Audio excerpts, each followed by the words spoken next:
Welcome back, Wolfpack. It's summertime in the fog, so it's about time to talk about a more adult topic. What I mean by that is that it's high time for the devs of behavior to make Dead by Daylight sexy. For those of you who aren't fans of the horror classics that inspired this game, the slasher subgenre of horror has always been intimately tied in with sex and sexuality. Pun intended. Now, before we can discuss DbD, we first need to understand why sex and slashers go hand in hand. According to Wikipedia, slashers tend to follow a specific story formula and are built around stalk and murder sequences, intended to draw upon the audience's feelings of catharsis, recreation, and displacement as related to sexual pleasure. Oftentimes, these films include the final girl trope, which is more than just a girl being the lone survivor. Typically, she is a virgin girl among other sexually active teens or young adults. The final girl trope is indicative of early splatter films being sort of a morality film, where the killer was punishing unmarried couples for sexual activity, sort of an act of divine punishment, if you will. As slashers matured, the overt sexuality served more to titillate audiences and were even served up as something silly in some cases. The reason why sex and sexuality is so tangled up with slashers is because it sets the scene for most killers to stalk and then kill their victims. That being horny couples breaking off from a main, safe group to look for someplace quiet where they can place themselves in a vulnerable position, only to then be taken out by the killer. The point being, sex and slashers are no strangers in the night. Now we come to Dead by Daylight. When looking over the list of skins for survivors, it's fairly obvious that there are only 3 survivors who are notably sexualized: David King, Felix Richter, and Ace Visconti. All 3 men present themselves differently, but tend to be more sex-forward.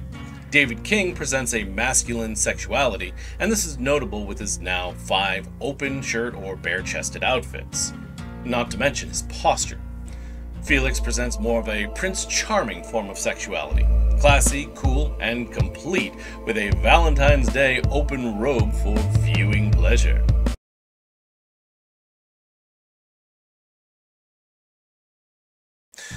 Ace is suave, confident, and a different sort of classy, with a flamboyant flair. A fair number of his skins emphasizing these traits, presenting him as that sexy scoundrel trope.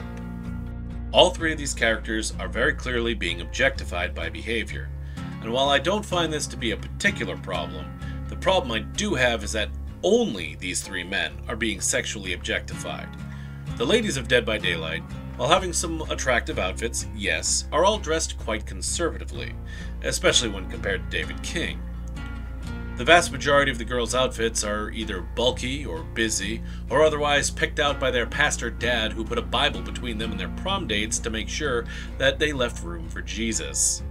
Michaela Reed is almost an exception to this, except it seems that with the release of Lazy Pajamas and Rejuvenation Spell, her outfits are trending to a more conservative look. And let's not begin to talk about the character models. While the art team is busy drooling over David King's bare, muscular chest, as his shoulders only seem to be getting broader with each new skin, they seem to be frightened of the female figure. If we're being honest, David King has a bigger chest than most of the original female characters. In fact, Meg has one skin where the devs decided to give her some tits. Just one, that being Fortune Teller. In every other skin, she's nearly flat as a board, and in her skin in Furious Vandal, what little breasts she actually has were sacrificed to the entity when they forgot to fill out her almost sexy sports bra top, that they also covered in the bulkiest short denim jacket possible. At that point, is it a sports bra or a training bra? I don't know, you decide. Then there's a Lodi, whom I call the gingerbread woman. I call her this because when you look at her from the front, the girl's got some curves. However, once you turn her to the side, that's right, flat from front to back, just like a gingerbread man.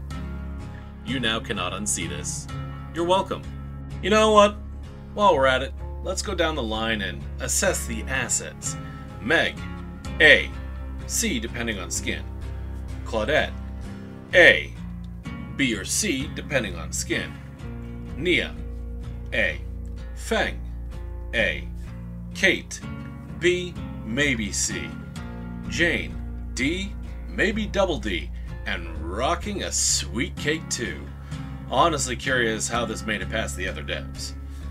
Yui, B. Zarina, A. Elodie, A. Pretending to be a D. Yunjin, A. Maybe a B. Michaela, C. Maybe a large B. If this were a report card, I'd say behavior did pretty alright. But it's clear that they got their D in anatomy and physiology. But it's not just about the tatas. When it comes to derriere, most of the ladies don't have any trunk, let alone the junk. With only 3 original females having a backside that doesn't resemble a 14-year-old boy. Those ladies are Claudette, Michaela, and Jane. Obviously, Jane. Now, I'm not saying there's anything wrong or even unattractive about petite girls. The reason I point this out is because of the consistency at which the male characters, especially David King, have more curves and better behinds than most of the girls. Now that is a problem. Worst of all, it seems like the sexier any of the ladies' outfits get, the more their physique resembles that of pubescent boys. Again, I'm referring to Meg's vanishing boobies on the Furious Vandal skin. Or take any of the swimsuit skins for the girls. They either look terrible and unflattering, like they fell off the toddler rack at a Walmart, or are so covered up they might as well not even be a summer swimsuit skin. It's as if the art team is literally scared of making cute or sexy girls in sexy outfits, but they have no trouble salivating over the carefully sculpted, artisanal, handcrafted bodies of certain male characters. Now, we could speculate on the reasoning as to why this is, but that is needlessly political, and we don't need to go down that road. And like I said earlier, I see no problem with the sexualization of these 3 characters. The problem I do have is that it is only these 3 characters, and only male characters. And yes, if it were reversed, I would hold the same sentiment. I'm a firm believer that video game designers should learn a valuable lesson from Tekken. If you're going to give one character sexy skins, give everyone sexy skins. And I do mean everyone. Tekken does just that in their games. Guys, girls, even the panda gets a cute bikini. The panda! And here's the thing, sexy doesn't mean nude or slutty. Take Meg's Jewel of the Ball skin. Love it or hate it, this is a sexy skin, and it's tastefully so. I mean, there really is no reason for behavior not to embrace sexuality in their game. Their game is already rated M, which means legally they are only allowed to sell to people who are 17 plus. So, people who should already be mature enough to handle seeing a little skin. In a game where skin, organs, bones, and other people's bits are strewn about the map already. All joking aside, the point here being, there would not be any harm in spicing things up a bit for all of the characters. Making Dead by Daylight visually a bit sexier would not ruin the game in any way. It might make it funny at times, but a skilled huntress is still going to be terrifying whether she's drenched in blood or she's wearing a sexy one-piece with a sheer summer cover shirt and a sun hat while throwing plastic beach shovels instead of hatchets. This is one lesson that Hellbent learned very quickly in their development of VHS. The original vision for VHS was hyperrealism, much like Dead by Daylight. But as Hellbent were developing their game, they found that the game didn't need to be hyper-realistic to still be scary. So they embraced the 80s theme they were going for and gave their game a bright, colorful, and cartoony makeover. And you know what? It works. To be clear, I'm not saying that Dead by Daylight needs to completely overhaul their visuals. What I am saying is that they need to loosen up and embrace their M rating, and have some fun with the character skins. It'll only make them more money, and it will make the premium tracks for the Rifts feel significantly more rewarding for players who get unique and fun skins for each season, rather than getting mostly retextures of old skins. But it's not just skins. The models for many of the girls need a complete rework as well. Many of the girls' skins, especially the older characters like Claudette and Meg, have bodies that change from skin to skin because none of the other skins were updated to reflect the character's new look. The next thing the devs need to do is to make the girls 3D.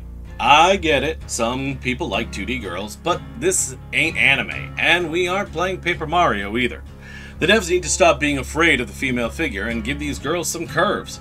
Put a little meat on them bones. Give them a booty that makes Bubba go, mmm. I'm not saying that the girls suddenly need massive donks and Triple H's.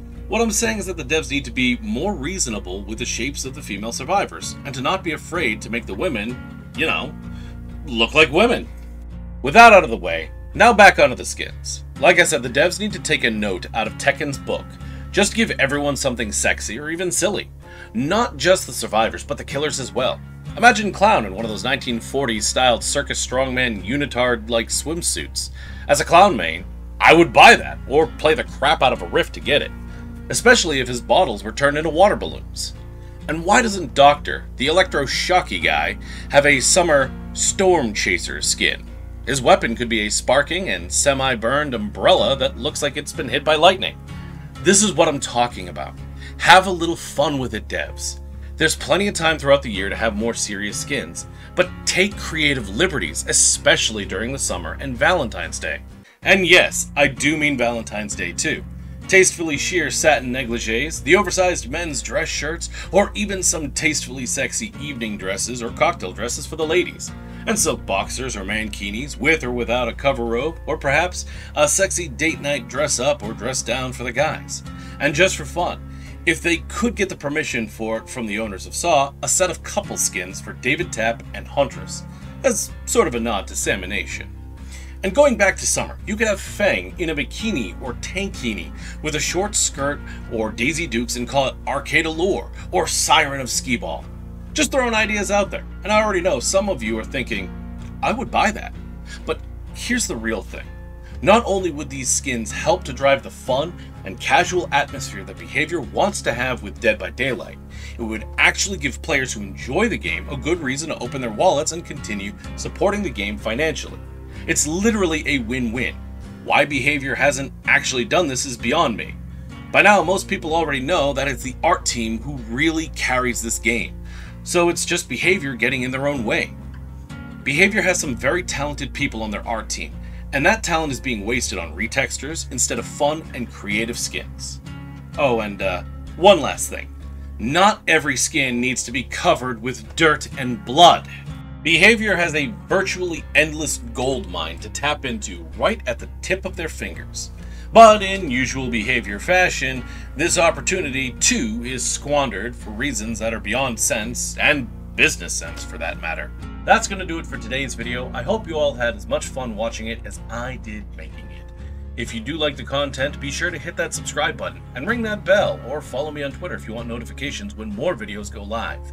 Don't forget to check me out on Twitch as well, and that's going to do it for me. I'm going to see all of you guys in the next video. Bye.